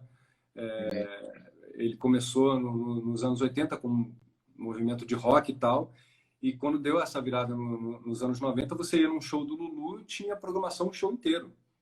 É verdade. Show inteiro. Era um show dance. Era quase como se tivesse um show de pista, assim, como se você estivesse indo para uma festa eletrônica, só que com formatos de canção embutidos ali no show, né? E os músicos a serviço desse formato eletrônico, né? Que aí inclui outros tipos de passagem, né? Isso é interessante, né? Porque eu acho que criaram novos tipos de introduções, de partes de música, de entreatos, de transições com esses novos elementos. Porque quando você tinha alguns elementos, o teclado fazia um pad, aí transitava de uma música para outra, mas alguma hora aquilo saturava para o próprio músico, né? E quando você abre esse outro universo, pô, agora a transição pode ser tipo o Black Blonde do Titãs, né? Que o show começava com um sample do Mauro e Quitério, se não me engano, aquela dupla, né? De repentistas e tal. Então, quando você começa a ter mais e mais esses elementos, o show vira um espetáculo diferente, né? E os artistas a tecnologia foi melhorando e os artistas começaram a utilizar cada vez mais e mais. Agora me surgiu o exemplo do Patofu também, que surgiu nos anos 90, que o John uma vez me falou, o guitarrista, que ele falou, cara, tem uma época que eu não apertava mais pedal. Ele programava tudo, inclusive quando os sons da guitarra dele que passavam por um software, na hora certa da música, o software já abria o efeito. Uma automação de software. Oi? Ele gosta muito de tecnologia. Então, e aí você vai no show do Patofu, ele tá só soltão, como se ele estivesse só tocando guitarra, mas ele sabe que na hora que ele for ligar o solo, o software vai ligar o efeito dele. Que já é uma coisa técnica que ajuda muito a performance dele. Ele pode estar no outro lado do palco, a pedaleira dele está aqui, está lá do outro lado, ele sabe que vai entrar o som que ele quer. É muito interessante isso, né? Ser amarrado hoje, se você quiser. Você pode amarrar não só isso, como também a mesa de som pode estar com... Você gera um time code, então você consegue amarrar a mesa de som, mesa de luz, disparar os instrumentos, tudo isso já pré-programado, assim. Isso é interessante, assim. Hoje em dia você está muito mais fácil de ter esse tipo de recurso, né? Não, a gente está falando antes dos anos 2000, né? Que já tinha os desbravadores dessas tecnologias. Hoje em dia, Hoje em dia, eu acho que a gente já tem outras viradas interessantes. Não sei se é o assunto para hoje, para essa live, que já estamos aqui com 1h15. Queria agradecer aí todo mundo que está aí, todo mundo que acompanhou, quem deu uma passadinha, saiu, quem pode ver daqui a pouco, amanhã, em outros tempos. Mas é um papo muito bom, impressionante, assim. Eu acho que a gente falou de muitas coisas boas que a gente pode até recapitular, né? A gente falou da virada tecnológica que deu muita chance de você transportar o estúdio para o palco de uma maneira mais intensa, né? Isso se deu de várias formas que a gente já falou aqui, com vários artistas que a gente citou. E hoje você tem esse cardápio variado de como você pode simplesmente fazer um show orgânico porque você está afim, e no meio daquele show orgânico, sem parecer que tenha nada eletrônico, entrar um elemento eletrônico quase imperceptível, só uma frequência grave, por exemplo, né? Hoje você tem tecnologia para isso, você amarra a música de um jeito que só entra uma frequência grave quase imperceptível, e aquilo ali vai crescendo, vai sendo filtrado, e vai colaborando com aquele momento do show, com a parte cênica, com a parte de luz do show, né? Sim. Hoje a tecnologia favorece muito isso, né? O show é cada vez mais audiovisual, né? Agora, para a gente fechar, Aurélio, queria primeiro te agradecer. Pô, o papo foi muito bom. Agradecer a todo mundo mais uma vez. Agradecer a Secretaria de Cultura e Economia Criativa do Rio de Janeiro por apoiar essa live. Todos vocês presentes. Queria falar um pouco, para finalizar com o Aurélio, deixa eu ver aqui. Aurélio, queria que você falasse do teu estúdio, do Pássaro Hip. Há quanto tempo você tem esse estúdio e o quanto a tua experiência de ter um estúdio colabora com a tua experiência no palco? O estúdio, na verdade, eu tenho já faz um tempo. Ele começou tipo no segundo quarto da casa, né? Hoje já está dentro, já está separado, né? Já é uma área dentro do terreno que eu moro aqui. E a ideia sempre foi construir um estúdio, porque eu trabalhei muitos anos em estúdio, nos anos 90, até o final de 90 e 2000. E sempre me sentia muito preso, muito fechado, lugar, muito sem saber a hora que entra, a hora que sai, estadia, está. Então, a ideia foi fazer um estúdio que tivesse mais contato com a natureza, tivesse mais janelas, você sentisse quando tivesse dia, tivesse noite. E eu acho que porque o estúdio, você quando trabalha com show e você tem um conhecimento do estúdio, principalmente hoje, quando a gente está falando sobre justamente misturar, que eles estão se misturando, né? Cada vez mais essa mistura do estúdio com o ao vivo. Então, ter esse entendimento de estúdio ajuda muito na operação do ao vivo, como na criação também do ao vivo, né? E levar uma criação, você passa a entender o processo da gravação até a realização do show, né? Você tem um entendimento desse processo todo. Queria aproveitar também e mandar um abraço para meus sócios aqui, André Vale e Felipe Cambraia. Como é que é o nome do outro sócio? André Vale e Felipe Cambraia. Felipe Cambraia, grande baixista. Pô, maravilha. Muito bom, Aurélio. Pô, e o Pássaro, ele produz todo tipo de música. Eu me lembro de você produzir não só som, não só produções musicais, mas eu me lembro, por exemplo, quando o Schwab começou a fazer carreira solo, a primeira coisa que ele lançou foi um vídeo produzido aí no estúdio. Um vídeo super bonito, né? Dele tocando vários instrumentos, né? Você também produz vídeo, traz equipes aí, dependendo da situação. Todo lugar ser muito bonito e ter o estúdio ter muita janela para Mata Atlântica, né? A galera começou a se interessar em fazer vídeos já, mas a ideia inicial era ser um estúdio de gravação só de áudio mesmo. Mas com essa coisa do audiovisual crescendo também, a gente já gravou mais de um audiovisual aqui, alguns, que a gente às vezes faz até do lado de fora do estúdio também, não só dentro, fora. E porque aí a gente monta todo um set, leva tudo para fora, mas mantendo todos os prés e tudo aqui no estúdio, a gente faz o esquema para poder fazer essas gravações audiovisuais que estão rolando demais. Até as gravações só de áudio que a gente tem algumas produções aqui do estúdio, a galera sempre está filmando também, né? Mesmo durante a gravação, pensando já em lançar uma mais, né? Isso é muito comum hoje, né? O elemento visual é muito importante, né? Você filmar. E eu fico ligado cada vez mais na velocidade que as pessoas têm de publicar, que eu acho super importante, porque você ficar guardando muito tempo não faz muito sentido, né? Tudo é muito instantâneo. Então, quanto mais cedo você publicar, eu acho que presta um melhor serviço para quem te acompanha, saber o que você está fazendo e como é o teu processo de gravação. Acho que a gente está num momento de transição que eu também estou tendo cada vez mais esse entendimento. Assim, eu acho mais legal para quem está vendo ver uma coisa ou ao vivo ou então imediatamente após o que você acabou de fazer. Não deixar a posteriori, assim, tipo, eu vou filmar tudo e depois eu vou fazer um puta documentário. Eu acho que tem muito mais valor, porque o make-off virou um padrão, né? Isso é muito legal, porque eu sempre gostava de assistir making-off. eu sempre me interessei quando via um DVD, eu via um show, aquelas coisas de comprava Os extras, né? via os extras. Eu sempre ia direto nos extras para ver. É uma coisa que todo mundo se interessa, eu acho que todo mundo acha legal, porque acho que conecta o artista com o público, né? O mundo virou um grande extra de DVD, tem razão, Aurélio. Hoje é extra todo dia. Mas É assim, isso.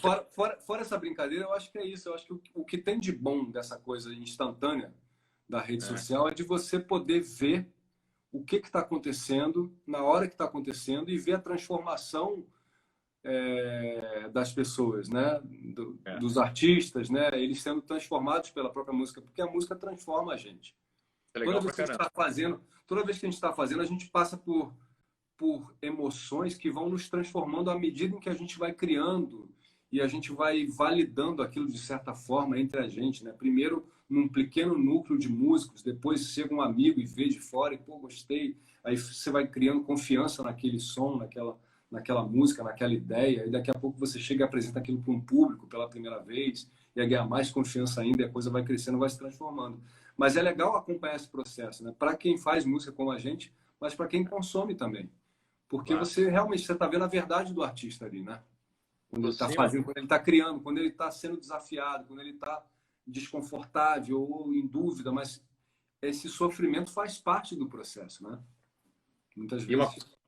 exatamente. Uma coisa que os discos, eu tenho os discos de jazz antigos aqui que era do meu pai e tal. Quase todos os discos, até os discos de rock, você pega o Sgt. Peppers dessa época, eles explicam, eles têm tipo um texto explicando todo o processo de gravação, como foi feito. Só que em texto, alguns desenhos, tem algumas fotos às vezes, mas o próprio encarte do disco era uma coisa padrão. Quer dizer, as pessoas já se interessam pelos extras e pelo making off já há muito tempo, né? É verdade.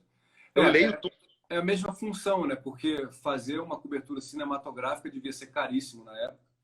sim, E aí, claro. muitas vezes se optava, né, por dar essa informação adicional, né, esse sabor que o fã quer ter. Às vezes, ou então para o fã poder ter uma leitura, né, daquele processo, né, valorizar aquele processo, entender como se chegou naquela sonoridade, entender o valor daquilo, né, é fundamental ter algumas indicações, algumas informações numa linguagem mais coloquial, digamos assim, né, não tão técnica, mas que todo mundo entenda.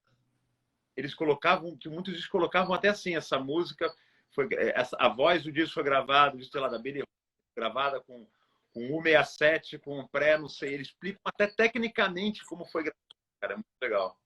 Então, quer Interessante. dizer, até de um lance mais mais para o leigo acompanhar, como também informações mais técnicas que hoje em dia, engraçado, hoje em dia, a informação já não tem mais, né? É. Outras, mas essa aí eu acho legal pra caramba também ter. As pessoas deviam se interessar, porque vários discos tinham isso, né? E que eu estava pensando em algumas bandas, assim, queria te perguntar. A gente já está saindo um pouco do tempo, mas tudo bem, porque tá bom o papo. Eu pensei numa banda que eu gosto muito, que é o The Police, mas que eles tinham grandes desafios porque eles eram um trio ao vivo, faziam questão de ser um trio ao vivo. Ah, Mas durante os discos, eles foram começando a pirar em estúdio, né? Passar mais tempo em estúdio. E, por exemplo, Every Little Thing She Does Is Magic, é uma música que ela partiu de uma demo que o Sting gravou no piano. aham, Então, o riff da música é um riff de piano. pode E crer. aí a música virou uma música da banda, porque a banda abraçou a música e tal, mas continuou aquele riff de piano. E aí você ia ver um show dos caras, não tinha o piano. E aí aquela magia, eu pelo menos eu ficava emocionado, eu quase chorava quando eu via aquele arpejo que o É. Sting fez na demo do piano. Eu falei, caraca, isso é maravilhoso e tal. E aí eu nunca consegui ouvir isso ao vivo. Ao vivo eles transportaram isso para guitarra, mas assim, não é a mesma coisa. É. Esse é um exemplo para mim que fez falta ter um crossover do estúdio pro show, além de simplesmente ter os instrumentos lá que os músicos já estavam tocando. Muitas bandas faziam, me lembro que o Queen fazia, tinha umas coisas que botava tipo assim, um tecladista atrás do palco, né? É verdade, é verdade. O Queen fazia isso, né? Acho que Botava... os Scorpions também fazia isso. Não tinha um instrumentista fora do palco, mas É. o Scorpions tocou em BH um pouco antes da Vanessa. E aí os caras da casa de show estavam falando assim, cara, ficava um hold só apertando o pedal e soltando efeito. Ah, sim. Então o guitarrista ficava lá, assim, tipo, só mandando ver. E o hold que disparava todos, o flanger na hora certa, a distorção, o fuzz, o delay, fazia o feedback na hora. É isso mesmo. Engraçado, né? Esse elemento extra palco, né? É, o U2 foi uma banda que fez essa transição também, né? Do trio Sim, à eletrônica, né? O sim, U2 sim. fez essa transição. E eu tava vendo com uma entrevista com o The Edge, eu acho que foi com o The Edge, e como eles, foi difícil essa transição, que eles tinham essa ideia de botar elementos eletrônicos, mas não sabiam como eles iam fazer ainda isso. Então, eles, assim, foi muito tempo no estúdio Você está batendo. falando na época do Brian Eno, É, isso foi. Não, dos Europa, não, os Europa não, foi. a Arston Baby. Exatamente. Mas foi a época do Brian Eno, né? Que o Brian É. Eno entrou com muita coisa eletrônica no som deles. E aí eles bateram muita cabeça para entender que caminhos, onde é que ia ser legal esse lugar para eles. E se era para aparecer no palco, porque não aparecia no palco, né? Eu acho que ficava um cara, tipo um. Eu acho que eles utilizaram uma ideia semelhante do fosso de orquestra. Ficavam os eletrônicos embaixo do palco, ou seja, o cara tinha visual com eles, mas não, o público não via nada. Cara, que louco. Então ficava um cara disparando loop, e às vezes até controlando alguma coisa da guitarra do The Edge. Eu me lembro disso no show do Brasil, que eles Nossa. fizeram um fosso, que também é uma técnica bem antiga, né, de comunicação entre artista e técnica, né? É verdade. Música, né? Na época da orquestra. É interessante, eles deram uma virada forte no som mesmo, né? O É. U2. E uma banda clássica de rock, né? O U2. Rattle and Hum é um descasso de rock, né? Rock mesmo, puro. Muito bom. Muito bom, Aurélio. Você quer falar mais alguma coisa? Sobre essa questão de produção musical nas turnês, essa magia que você tem que transportar para o show, falando do teu elemento técnico que tem que ter uma certa frieza, uma lógica, cálculo. E como é que você usa esse cálculo matemático, muitas vezes, para resolver uma situação ou para criar um elemento na hora? Assim? Você tem que ter muita bagagem, né, para você poder ter esse cálculo matemático na cabeça. Que frequência você vai cortar ou subir para a coisa funcionar ao vivo? Acho que tem muito compressor também. Um elemento muito, muito importante. Porque o compressor, você diminui esse range de dinâmica, né? Do músico orgânico, por exemplo. Na hora que você vai juntar o eletrônico com o orgânico, isso é legal falar, interessante. Você Muito interessante. o compressor, justamente para você aproximar mais do eletrônico, diminuindo essa dinâmica, esse range de dinâmica, e assim você aproxima mais de um som eletrônico ou de um som pré-gravado. Pré-gravado ele já está todo tratado, masterizado, tudo Sim, bonitinho, sim, né? sim. Quando os compressores uma certa limite, você também aproxima mais dos elementos eletrônicos. Cortou um pouco, mas você falou do compressor e do limiter, né? Compressor, ele Sim. basicamente é a mesma coisa, né? Quer dizer, o compressor, o limiter é um compressor com taxa infinita, né? Onde tem o som, ele chega num certo ponto e a partir dali não passa, é um teto. O compressor, ele a partir de um certo ponto, ele não tem mais a mesma dinâmica que tinha, ele segura mais o som um pouco. Taxa que você escolhe de 2:1, 3:1, 4:1, tudo que iria para 2 dBs, uma taxa de 2:1, passa aí para 1 dB só. E então você segura todo esse volume, essa dinâmica. Então, fazendo isso, você aproxima do eletrônico também, que já está o som todo tratado, né, trabalhado. Verdade. Você melhora a convivência, né? Você dá um tratamento no som para ele. Porque se é um show só orgânico, você não precisa se preocupar tanto com isso, talvez. Você tiver começo, que está todo mundo caminhando junto na dinâmica, né? Todo mundo andando junto. Já tendo os elementos eletrônicos, é bom você sempre juntar isso, botar isso mais próximo e trabalhar bem com compressores, sabe? Bastante com compressores. Tanto na cada instrumento, como também na saída final. Na saída final que você falou, né? Cada instrumento e saída final, nos Na dois. saída final. Certo. Que é muito importante. Perfeito. Não dá comprimir. E os planos, que são os reverbs, os delays, onde você coloca cada instrumento num plano diferente, né? Essa liga entre os instrumentos orgânicos e a música, a programação eletrônica, né? Aí você Isso começa a aí. aproximar todo mundo. Isso aí. Gente, então acho que é isso, né? Estamos aqui com 1 hora e meia Opa, de live já, Aurélia. A gente falou que ia fazer é 40. engraçado que o Instagram geralmente corta Dobramos a... agora, né? Oi? Dobramos a meta, O Aurélia. Instagram geralmente corta. Não, mas agora eu pesquisei, o Instagram não está mais cortando, não. Eles já se adaptaram desde o início da pandemia, eles conseguiram reconfigurar Ah, o programa para suportar até 4 horas, mas a gente não vai ficar 4 horas, a gente já está terminando. Agradecer mais uma vez, agradecer todo mundo que está aí, galera que entrou, dando oi para todo mundo. Se alguém quiser perguntar alguma coisa, falar alguma coisa, a hora é essa. Obrigado mesmo de coração a todo mundo que está aí nesse domingo à noite, trocando essa ideia. A gente pretende fazer outras lives com mais convidados no futuro, que eu vou anunciar no Instagram aqui. Mas enfim, a live de hoje foi sobre isso, foi sobre a produção musical em turnês.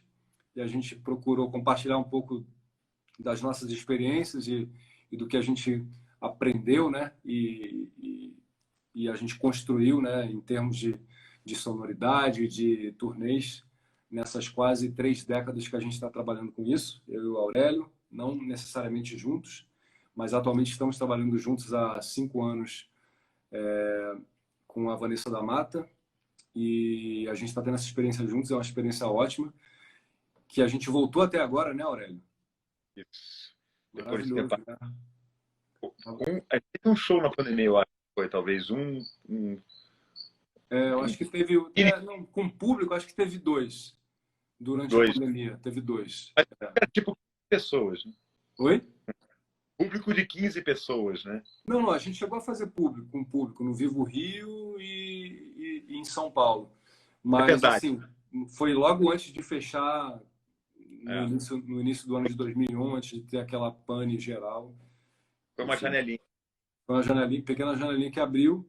Mas É. agora acho que a gente está voltando com mais consistência, né? Com mais sabedoria, né? Todo mundo sabe mais o que é o vírus e como se proteger dele. Tem as vacinas também, que são um elemento fundamental para as pessoas poderem voltar a ter uma vida normal, não como antes, porque acho que nunca mais vai ser como era antes. A gente nunca vai ter aquela inocência de sair sem máscara, respirando por aí. É. Vai demorar um tempo, mas assim a gente já está conseguindo se socializar, né? Conseguindo, enfim, perceber a vida de uma maneira em que a gente tenha mais liberdade, que eu acho que é super importante.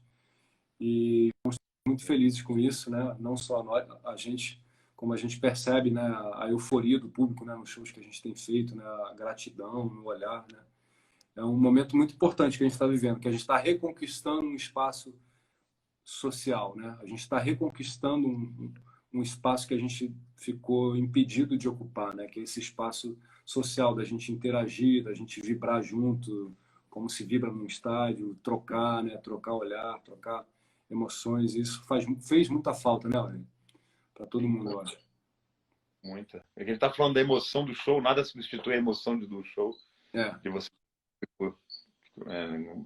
é. Nada substitui essa manufatura também, né? Pro músico, né? Essa É, sensação de você não poder errar, que é uma sensação muito boa que te impulsiona, né? A fazer cada vez melhor e com cada vez mais emoção também, né? Que é uma coisa que só o show te dá, né? Essa casca, né? Que a gente vai criando, né? Essa habilidade de improvisar, né? Enfim, de se expressar e de servir, né? Da melhor maneira possível aquela música, né? É isso, né, Aurélio? é isso aí. Então, beleza. Foi isso. Aguardem por mais lives. É isso. Tamo junto. Aurélio, acho que agora você tem que sair para depois Ah, eu me é? despedir mais uma vez e depois eu fechar a live aqui. Tá bom, vou sair aqui então. Valeu, galera. Obrigado aí, presença de todos. Obrigado, Maurício, de novo. Daqui a pouco a gente está junto na história. Se tudo der certo, vai ter que dar. Isso aí. Isso aí. Valeu, abração. Valeu, abraço. Opa. Então, o Aurélio saiu. Obrigado mais uma vez. Obrigado a todos. Diego acabou de entrar, Diego. A Fatu entrou aqui, mandar um abraço para vocês, dois queridos. A gente está acabando a live, mas vai ter outras aí futuramente que eu vou anunciar aqui no meu Instagram. Fico muito feliz de ter a presença de vocês, de poder falar sobre música, sobre produção musical, que eu acho que é um assunto super interessante, né? Que todo mundo é impactado por isso, né? Mesmo quem não é músico, quem não entende de música, mas todo mundo é impactado pela música, né? Todo mundo se emociona com a música. E a gente estava aqui desbravando um pouco algumas questões dos shows, né? Alguns mistérios que a gente tem que solucionar para fazer o show acontecer, com tudo que ele precisa acontecer, com todos os elementos sonoros e visuais que ele precisa ter para entregar uma visão artística. É isso. Abraço, Ayrton, abraço, Miguel. Regresso a Portugal, não sei ainda, espero que em breve. Diego, mais uma vez, abração, grande amigo de Cabo Verde, grande artista, marido da Fatu, que é uma cantora genial. Está aqui Ju Maria, Pitanga, abraço, Amanda, abraço, Marisalte também, todo mundo que está aí agora. Eu não interagi muito, desculpa, gente, que eu estava muito só fazendo papo aqui com o Aurélio, mas é legal interagir com a galera também. Enfim, foi muito bom. Espero estar em breve com vocês, interagir um pouco mais, ler mais os comentários, fazer perguntas. Desculpa aí se eu não vi alguma mensagem de alguém mais cedo, que eu estava me concentrando aqui na pauta e no papo. Mas está tudo certo. Foi um prazer estar com vocês e até breve. Tchau, tchau.